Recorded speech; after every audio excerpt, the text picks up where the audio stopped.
So, how is everyone doing? This session is going to be, hello Jack, is going to be all about making a knot that's really useful for building a shelter. Do you want to come and join in, Jack? Come on then, are you coming outside? Okay. So, for this you're going to need a little rope. Now to demonstrate the knot, I've got a really thick rope that's brightly coloured, just so you can see it, but you might be using something a little bit thinner, like a guide rope or a piece of string or something like that to do it along with, or a shoelace. Probably the best thing is something woven like this, because wool might not do the job. So if you want to have a go, grab a piece of rope and you'll need some sort of pole or table leg or chair to go around. Hi! You having fun? Yeah. So this knot is all about the number 4, and it's called the mole knot, or a taut line hitch, or some people call it a meerkat knot as well. But I call it the mole knot because it's nice and British animal to name it after. Mummy, what is that? What is that over there? Those are little shelters that I've built to show everyone later. I'm just going to show everyone a knot first. So we get the string, wrap it around the post like this, and we want to make a number 4 that looks like this one on here. Okay, so you take your rope and you go across, take your little tag end, this bit over the main line like that, and create a number 4. Can you see the number 4, Jack? Yeah? So it goes up, down and across, up, down and across, just like that. Okay, and then you take your tag line, and this is your little mole. And the first little mole out of the 4 that we've got here digs underneath the ground, and he pops up through the hole, just like that. Pop. And then the second little mole digs underneath the ground and pops up through the hole, just like that. And then the third little mole, he runs away and runs down the line like this. And then the fourth little mole, so we need another number 4 for this one, so we make another number 4. Can you see the 4? Up, down and across. And then we take this little mole, and he digs underneath the ground and pops up through the hole, and we pull him nice and tight. And that leaves us with 3 moles because one of them has run away. So can you see? 1, 2, 3 little bumps. And this allows you to move the knot. So you pop your fingers on the knot, like that, on the little knuckles there. 1, 2, 3 on the moles. And then you can pull the rope through. And it goes all the way to the tree or the post that you're going on. And it makes it really slack. Now when you want it to go really tight to make a tent, or to put it on your tent peg and pull out your tent to make sure it doesn't blow away, you pull the rope the other way, pull, and it goes really tight. And it's a friction knot, so it tightens the more that it's there, like that. Okay, so pull it back just like that. Da, da, da, da. There we go, and I'll just do it one more time just to show you. So unravel it. So we go around the tree, or around your tent peg. Okay, go across and make a number 4, and the first mole goes under and pops up through the hole. The second mole goes under the ground and pops up through the hole. The third mole runs away down the line. And then the fourth mole, there's number 4 again, goes underneath the ground and pops up, and pull him tight, and you're left with 1, 2, 3 moles, and that helps you add some tension. Okay, and this knot is a taut line hitch, and it replaces that little plastic thing on your guide ropes for camping. So you tie this around your tent peg and tie the other end onto your tent, and then pull it tight, and that stays there. So if you ever break one of the plastic things, this is a really good knot to learn because it's adjustable, and you can use it again and again and again. Okay, so I'm going to show you some of the things that we have been doing. Hi guys! I'm going to show you some of the things that I've been doing in the garden to show you different ways of using it. Okay, so this is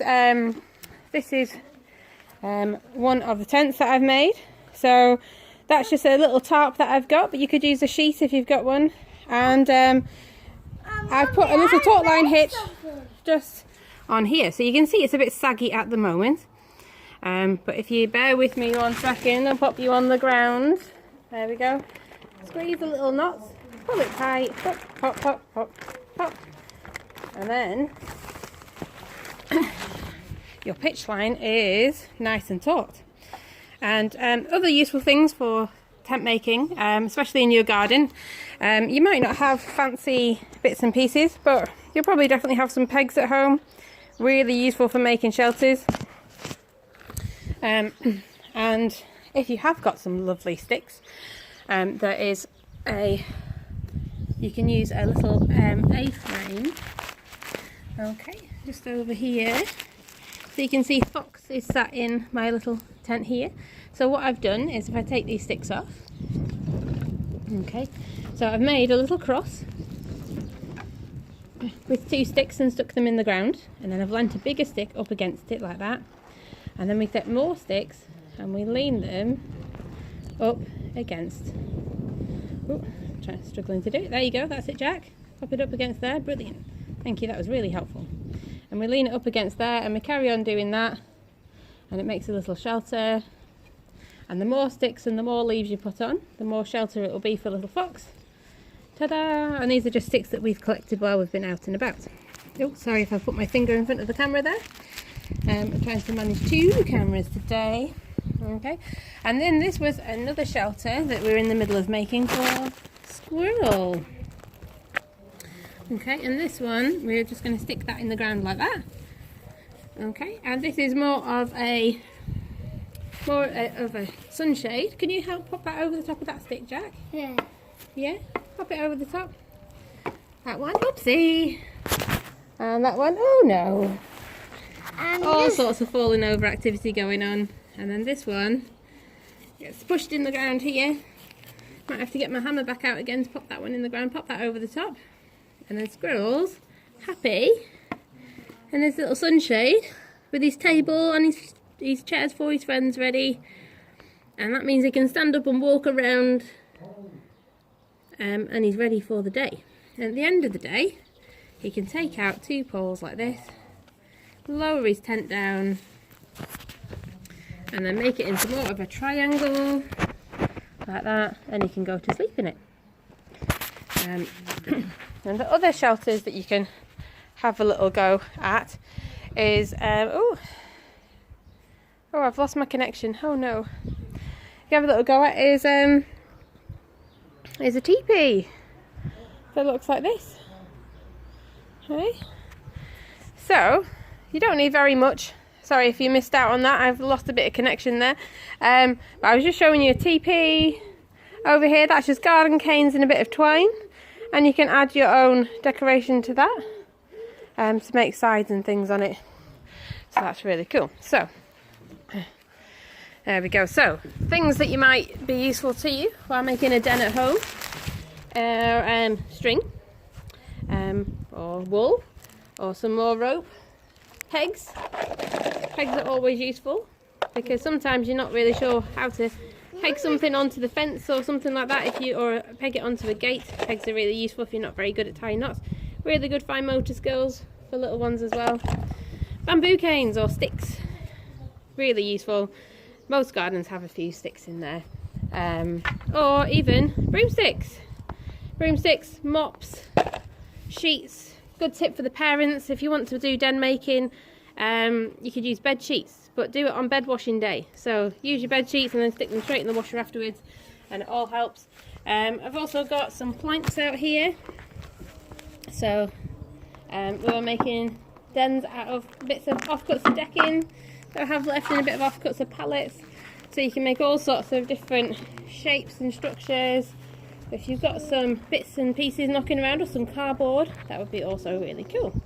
So nice short video hopefully today. Ooh, sorry, I've covered the camera again. Not very good with this 2-camera malarkey. So hopefully taut line hitch is in the bag for you. So remember, number 4, 4 moles, 4 moves. Under the ground, pop up. Under the ground, pop up. 1 runs away. make another number 4 under the ground and pop up. And that's your knot done. Oh! And my son's just done a little trump. Are you going to say excuse me? Oh, and it's a bit smelly. Okay, I'll say goodbye for today. I hope you enjoyed our little knots. And if you could post some pictures of your knots once you've done them, that would be awesome. See you later, guys.